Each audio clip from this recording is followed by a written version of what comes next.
امروز اومدیم بیرون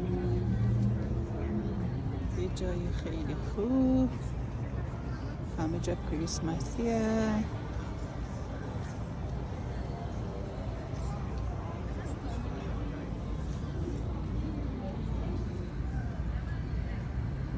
چقدر خوشحالن اینا.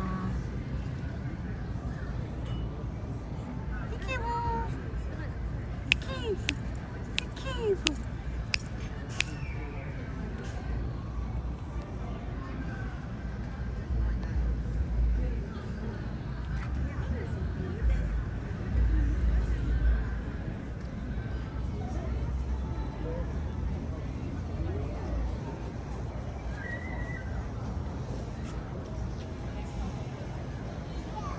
دیگه داره غروب آفتاب میشه.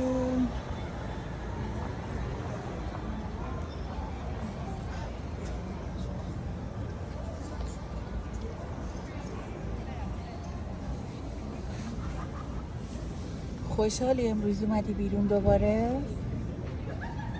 همیشه الان دوباره که یک شنبه اینا رو میاریم بیرون و خیلی خوشحالن و تصمیم گرفتیم یک شنبه‌ای که هوا خوبه خونه هستیم این دوتا کوچولوها رو بیاریم بیرون. پیکی بو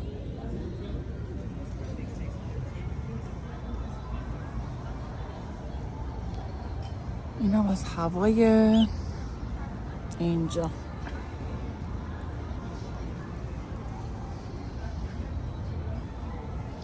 یه درخت خیلی بزرگیه، حالا تو فیلم شاید زیاد ولی کنارش وامیستی خیلی بزرگه.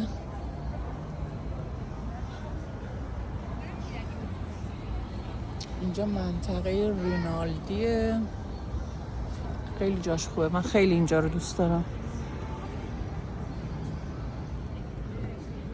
اینم اینجا رو دوست دارم. آره